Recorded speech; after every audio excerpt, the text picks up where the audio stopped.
जंतर मंतरवरील झुरळांच्या पार्टीच्या आंदोलनाला पाठिंबा देणाऱ्या प्रत्येकाला काही प्रश्न आहेत. नमस्कार, मी विजय पाठक. आपल्या राजकीय रणभूमी या चॅनलमध्ये आपलं स्वागत आहे. प्रामुख्यानं पहिला प्रश्न असा आहे की सोनम वांगचुक यांच्या उपोषणादरम्यान नीट 2026 फेरपरीक्षा देऊन झालेल्या विद्यार्थ्यांना जंतर मंतरच्या मंचावर बोलवण्यात का आलं नाही? कारण पीडित आहेत ते परीक्षा देणारे. त्रास फक्त आत्महत्या केलेल्या त्या 12 विद्यार्थ्यांनाच झाला होता का? इतरांनाही झाला असेलच ना? अशा विद्यार्थ्यांना आवाहन करून मंचावर पाचारण का करण्यात आलं नाही? त्यांना झालेला त्रास, अडचणी आणि मानसिक दबाव यावर बोलायला का नाही पाचारण केलं? आत्महत्या केलेल्या विद्यार्थ्यांना भावपूर्ण श्रद्धांजलीच आहे. कारण त्यांच्या आईवडिलांनी खूप काही गमावलं आहे. आता एक महत्त्वाचा मुद्दा, आंदोलन हे विद्यार्थ्यांसाठीच होतं ना? सोनम वांगचुक 20 दिवस मंचावर उपोषणकर्ते सेलिब्रिटी म्हणून मिरवत असताना ज्या 12 विद्यार्थ्यांनी पेपर फुटीमुळे आत्महत्या केली, त्यांच्या आईवडिलांना, भाऊ बहिणींना, मित्रमैत्रिणींना मंचावर पाचारण का करण्यात आलं नाही? निदान एक दिवस तरी त्यांनी ती व्यथा त्या ठिकाणी येऊन मांडायला हवी होती. कारण आंदोलन हे गरजेचं असतंच. पुढच्या वर्षी 2027ला ज्यांनी नीट परीक्षा देण्याचं ठरवलं आहे, त्या विद्यार्थ्यांना पालकांसह मंचावर पाचारण का करण्यात आलं नाही? त्यांना एकूणच अशा प्रकारावर कशा सुधारणा झाल्या पाहिजेत आणि त्यांच्यासुद्धा काय अपेक्षा आहेत यावर चर्चा करण्यासाठी का बोलवण्यात आलं नाही? आता आंदोलन जर विद्यार्थ्यांसाठीच होतं,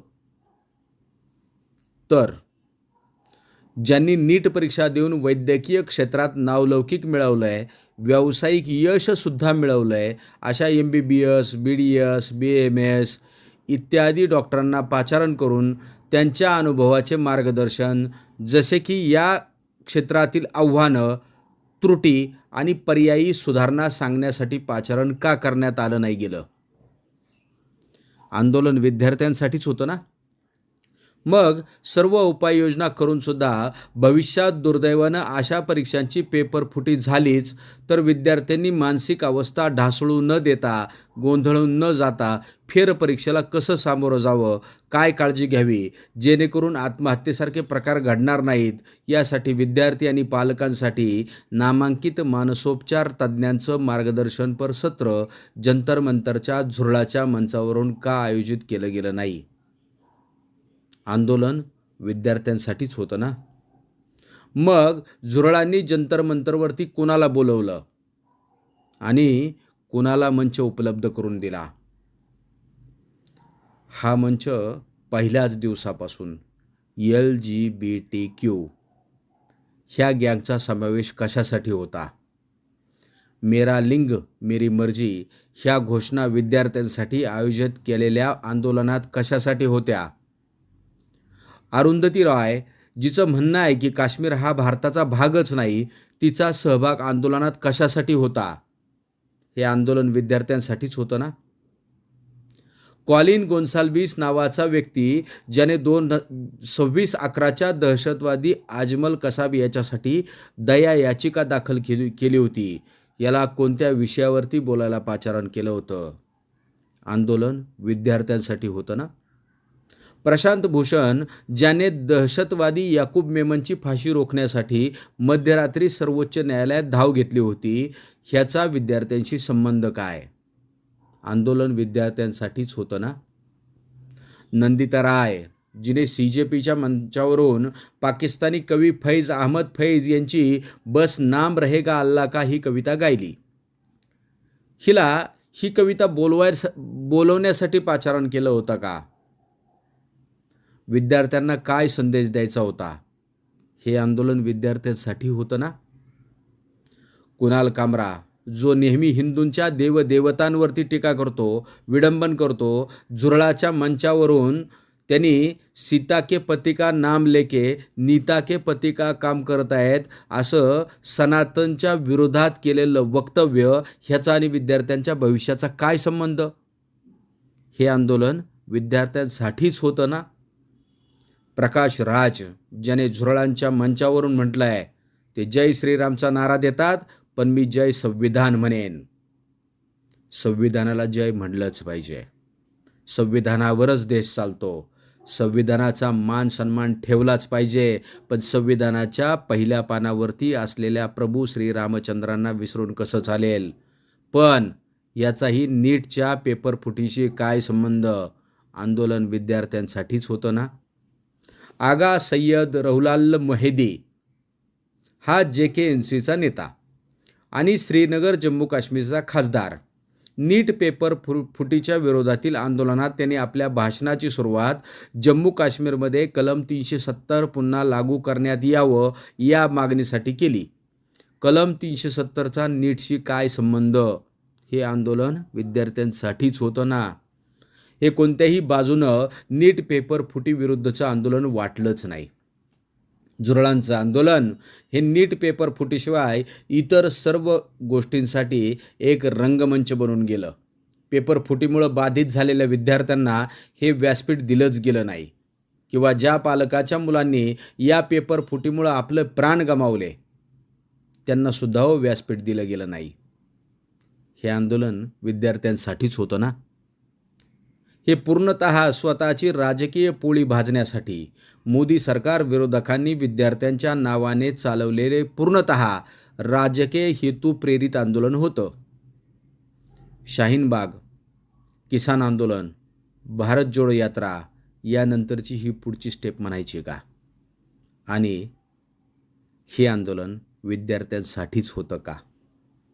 आता याला जबाबदार त्या झुरळ पार्टीच्या संस्थापकाला धरायचं का? त्याला अटक व्हावी?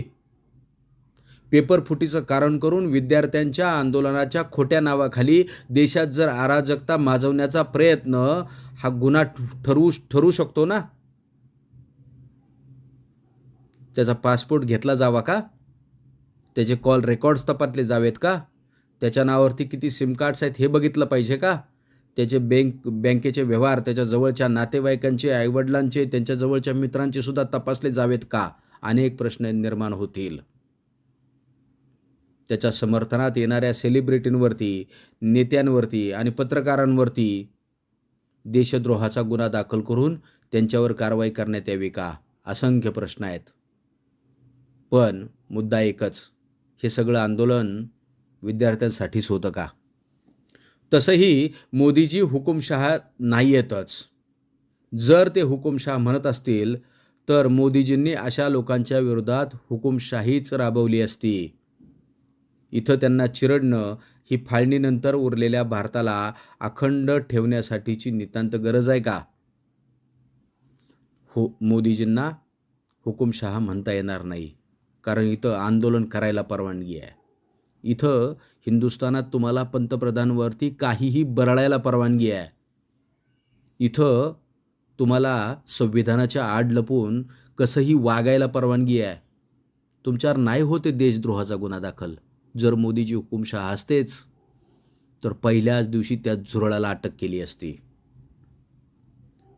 या सगळ्या प्रकरणात सोनम वांगचुक निमूटपणे पाहत होता. त्यांनी एकदाही या आंदोलनावरती आक्षेप घेतला नाही.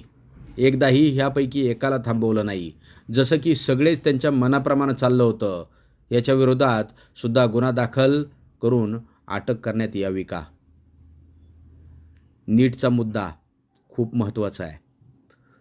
तुमच्या आंदोलनाचं प्रमुख असणारं जे ब्रीद होतं, शिक्षण मंत्र्यांचा राजीनामा, या मुद्द्याला धरून हे आंदोलन झालंय का? तर निश्चितच नाही असं म्हणावं लागेल. मी परत एकदा सांगतो, सनातन धर्माचाच विजय आहे. ज्यांनी ज्यांनी प्रभू श्रीरामांवरती बोलण्याचा प्रयत्न केला आहे त्यांच्या बाबतीत अडचणी निर्माण झाल्यातच. आम्ही परत एकदा सांगतो, श्रीराम जन्मभूमीच्या तिजोरीचा मुद्दा जो असेल त्याच्या बाबतीत आमच्या चॅनलच्या माध्यमातून आम्ही निषेधच व्यक्त करतो आहे. चौकशी त्याचीही होईल. कमेंटमध्ये तुम्ही बोलाल की त्या देणगीबद्दल काय. आमचा निषेधच आहे. गुन्हेगारांना शिक्षा ही झालीच पाहिजे. तो सनातनचा असो, तो सनातनचा विरोधाचा असो. जय हिंदू राष्ट्र. जय श्रीराम.